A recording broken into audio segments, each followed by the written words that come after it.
মুমূর্ষু রোগী প্রাণ ফিরে আসতে পারে।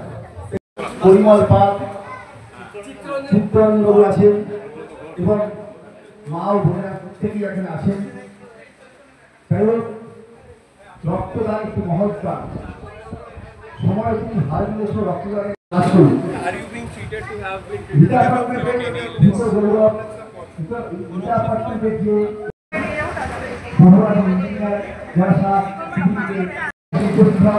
তাদের মধ্যে একটা ভাতৃত্বের নিবন্ধন গড়ে ওঠে। তাই যার ফলে রক্ত সমাহ এবং রোগ প্রতিরোধ ক্ষমতা বৃদ্ধি পায়। অভিশাপ মহাশয় এভাবে মানুষের পাশে আছে। এই উদ্দীপনা আমরা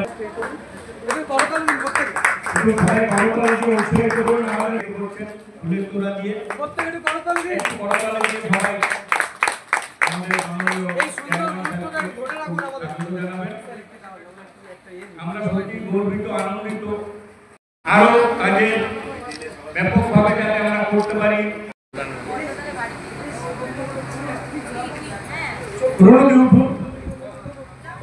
দেবাশিস মুখার্জি মাস্টার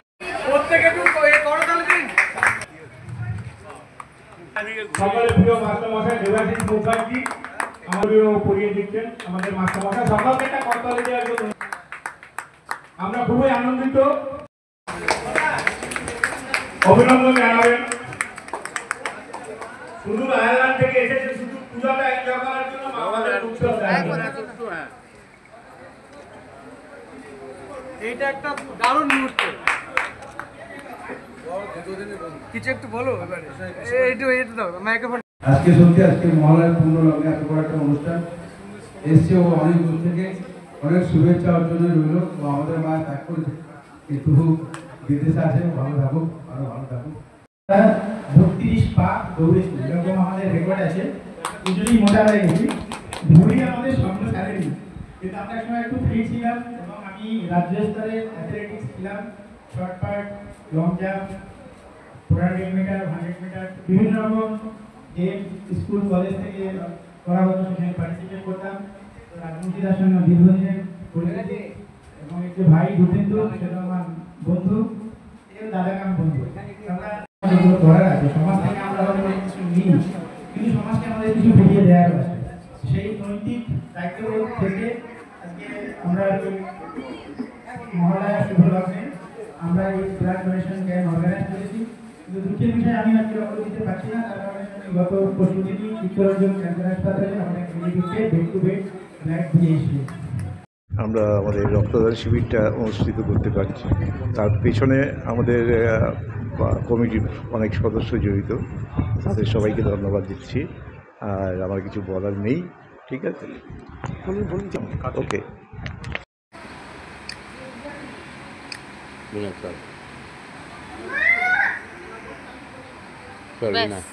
বক্তব্য রাখার সময় আমি বলেছি যেটা সত্যি একটা অভিনন্দনযোগ্য কাজ। যখন সবাই উৎসবে মেতে ওঠার প্রস্তুতি নিচ্ছে, তখন ওনারা অন্তত এইটুকু উপলব্ধি করতে হবে যে উৎসবের দিনেও মানুষের বিপদ আপদ হতে পারে, এবং সেই সময় যদি কারো রক্তর চাহিদা হয়ে থাকে, সেই চাহিদা মেটানোর দায়িত্ব খানিকটা হলেও ওনারা নিয়েছে। আমি ওদেরকে ধন্যবাদ জানানোর ভাষা নেই, শুধু বলবো যে আগামী দিনও এইভাবে এগিয়ে চলুন। যদি কখনও কোনো প্রয়োজনে লাগে, সীমিত ক্ষমতার মধ্যে দিয়ে আমরাও আপনাদেরকে সহযোগিতা করব। আমি তাদের উদ্দেশ্যে একটা কথাই বলবো যে রক্তদান করে নিজেদের দায়িত্ব সেরে ফেললে চলবে না। কারণ সমাজের বুকে বহু মানুষ আছে এখনও রক্তদান সম্পর্কে সচেতন নয়। তাদেরকে গিয়ে বোঝাতে হবে যে রক্তদান করলে কখনো শরীরের ক্ষতি হয় না। অভিজ্ঞ চিকিৎসকের দ্বারা সমস্ত রকম পরীক্ষা করাবার পরে কেবলমাত্র উপযুক্ত ব্যক্তির কাছ থেকেই রক্ত সংগ্রহ করা হয়। আপনার দেওয়া এক ফোঁটা রক্ত মুছিয়ে দিতে পারে একটি মায়ের চোখের জল, আপনার দেওয়া এক ফোঁটা রক্ত ফিরিয়ে দিতে পারে একটি শিশুর মুখের হাসি। অর্থাৎ এই মহালয়ার পুণ্য লগ্নে আমরা রীতা অ্যাপার্টমেন্টের এই অস্থায়ী মঞ্চ থেকে অন্তত এইটুকু প্রতিজ্ঞাবদ্ধ হই, আর যাই হোক না কেন, যে রক্তের অভাবে আর কোনো মায়ের কোল যেন অকালে খালি না হয়ে যায়, রক্তের অভাবে যেন আর কোনো শিশুর প্রাণ অকালেই ঝরে না যায়। প্রত্যেককে আমি ধন্যবাদ জানাচ্ছি এর জন্য। খুব ভালো কাজ, এবং আমি আমার বক্তব্যের মধ্যে দিয়ে বলেছি যে নিউ ব্যারাকপুর শহরে প্রথম ফ্ল্যাটের কনসেপ্ট, যদি আমরা আবাসনের কনসেপ্ট দেখি, তাহলে হচ্ছে রীতা এবং বিনা এই যে অ্যাপার্টমেন্টগুলো আছে তৎকালীন সময় হয়েছিল 80-র দশকের শেষ দিকে। সেই সময় এটা তৈরি হওয়ার পর এবং এই প্রথম নিউ ব্যারাকপুরে একটি আবাসন যে কিনা রক্তদান শিবির করছে। অর্থাৎ মানুষের মধ্যে একটা পজিটিভ অ্যাপ্রোচ এসছে, যে ভাবনা তারা ভাবছে, যে সবাই ভাবছে একে অপরে। আগে আমাদের একটা বর্ধিষ্ণু পরিবার ছিল, আজকের দিনে সবাই মাইক্রো ফ্যামিলিতে পরিণত হচ্ছে। ন্যাচারালি প্রত্যেকেই আমরা প্রত্যেকের পাশে দাঁড়ানোর চেষ্টা করছি। আজকে রক্তদান শিবির তারই একটা ছোট্ট নিদর্শন। আমি রক্তদাতাদেরকে ধন্যবাদ জানাবো।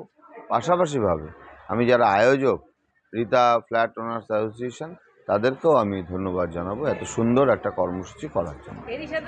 দেখুন, এইটা পশ্চিমবঙ্গে একটা পজিটিভ দিক যে বাংলায় প্রচুর মেয়েরা এগিয়ে আসছে, এবং তার জন্য আমরা ধন্যবাদ দেব বাংলার মাননীয় মুখ্যমন্ত্রীকে। তার প্রতিটা পদক্ষেপ নারী শক্তিকে আরও বেশি করে জাগ্রত করা, এবং সেইটা মানে এম্পাওয়ারমেন্ট অফ দ্য লেডি, এই যে ওম্যান, এই যে কনসেপ্ট, এই কনসেপ্টের ওপর দাঁড়িয়ে আজকে একটা ভরসার জায়গা মেয়েদের হয়েছে। তাই তারা ঘর থেকে বেরিয়ে এসে তারা রক্তদান শিবির করছে এবং আরও অনেক কিছু কর্মসূচির সঙ্গে তারা নিজেদেরকে জড়িয়ে রাখছে। না, ইউনেস্কোর তরফ থেকে তো ইতিমধ্যে বাংলার দুর্গা উৎসবকে ইনট্যাঞ্জেবল হেরিটেজ হিসাবে তারা জায়গা করে দিয়েছে, এবং আজকের বাংলার দুর্গাপুজো দেখবার জন্য সারা পৃথিবী থেকে মানুষ বাংলায় আসছে, এবং পাশাপাশিভাবে সারা পৃথিবীর অনেক বড় বড় দেশ থেকে সাংবাদিকরাও আসছে যে আমাদের দুর্গাপুজোকে কভার করবার জন্য। অর্থাৎ এই পুজো বাংলায় একসময় দুর্গাপুজো হতো, কিন্তু সেই দুর্গাপুজোর সংখ্যাটা গত 13 বছরে 14 বছরে অধিক মাত্রায় বেড়েছে, এবং বাংলার মুখ্যমন্ত্রী যে অনুদানটা দেয়, সেই অনুদান গ্রাম বাংলায় অনেক দুর্গাপুজোর সংগঠকদের কাছে অনেক মায়েদের মুখে হাসি ফোটায়। তাই জন্য তারা সহযোগিতা নিয়ে তারা দুর্গাপুজোটা করতে পারে। এটাই বক্তব্য যে একটা কার্নিভালকে একটা সরকার ছোট ছোটোভাবে তাদেরকে অর্থনৈতিক দিক থেকে সহযোগিতা করলে সেটা যেটা বৃহৎ আকার ধারণ করে, এই ভাবনা যিনি ভেবেছেন তাকে আমরা শ্রদ্ধা জানাই। তার নাম বাংলার মুখ্যমন্ত্রী মমতা বন্দ্যোপাধ্যায়।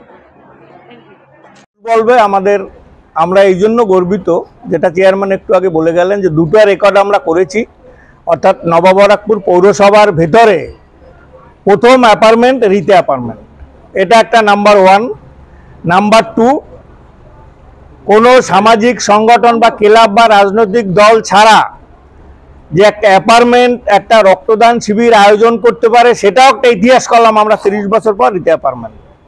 পিতৃপক্ষ শেষ হয়ে গেছে, আজকের মাতৃপক্ষ শুরু হয়ে গেছে।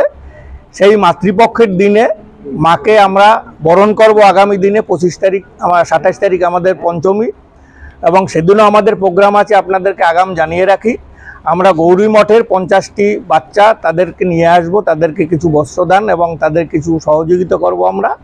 এবং আমাদের এই অ্যাপার্টমেন্টের যারা সামনে দেখতে পাচ্ছেন সিনিয়র লোক, তাদের অনুপ্রেরণায় এবং তাদের যে এতদিন যে কাজটা করে গিয়ে গেছে, যেটা ক্যারাভ্যানটা চালিয়ে নিয়ে গেছে, চলন্ত গাড়ি থেকে আমরা উঠেছি। আমাদের কিন্তু গাড়ি তেলও কিনতে হয়নি, গাড়িও কিনতে হয়নি, এই গাড়ি এই সিনিয়ররা সব রেডি করে দিয়ে গেছে। আমরা সেই ক্যারাভ্যানে উঠে আমরা চলে যাচ্ছি, দুটো রেকর্ড করেছি। তার সম্পূর্ণ কৃতিত্ব সামনে যারা সিনিয়ররা বসে আছেন তাদের। সাগর দত্ত হসপিটাল থেকে এসেছে ডাক্তার গুপ্তা, উনি ওনার টিম নিয়ে এসেছেন। উনি ঠিক 11টায় এসে গেছেন আমাদের মধ্যে উনি, এবং ওনাকেও ধন্যবাদ। সাগর দত্ত হসপিটালের গুপ্তাবাবু, তার টিমকেও ধন্যবাদ। এখন 25+ হয়ে গেছে, আমাদের টার্গেট 50 জন আছে। আশা করি আরো অনেকে আসবেন। আমাদের 50 জন টার্গেট, হয়তো বেশিও হয়ে যেতে পারে, কিন্তু 50 জনের বেশি আমরা নিতে পারবো না। রক্তদানের সঙ্গে আর কি আছে আজকে রক্তদানের সাথে আর কিছুই নেই। বিকেলে একটা রাত্রে ডিনারের বন্দোবস্ত আছে, সেটা আমরা নিজেরা বসে করব। আর আগামী পঞ্চমের দিন আমরা যেটা উদ্বোধন করব, সেই দিনটা আমরা 50টা যেটা বললাম গৌরী মঠের বাচ্চাদের আমরা এদের সহযোগিতায় তাদের কিছু হেল্প করব বস্ত্র দিয়ে। এবং আমাদের যারা ঘরের কাজ করে থাকেন, যারা আমাদের মাসি যাদেরকে বলি, কিন্তু আমরা তাদের মাসি বলি না, আমাদের পরিবারেই একজন, তাদেরকেও কিছু বস্ত্র দান করব। এবং তাদের মধ্যে অনেকে আজকে এসেছেন, যেটা শ্যামলী বা আমাদের মাস্টারমশাই বলেছিল পালবাবু, যে তাদেরও অনেকে রক্ত দিচ্ছেন, যারা আমাদের সাথে রেগুলার প্রতিদিন 365 দিন সুখ দুঃখে জলে বৃষ্টিতে থাকে, তারাও কিন্তু এই রক্তদানে আমাদের সাথে অংশগ্রহণ করছেন। এটাও একটা বিরাট আমাদের অ্যাচিভমেন্ট।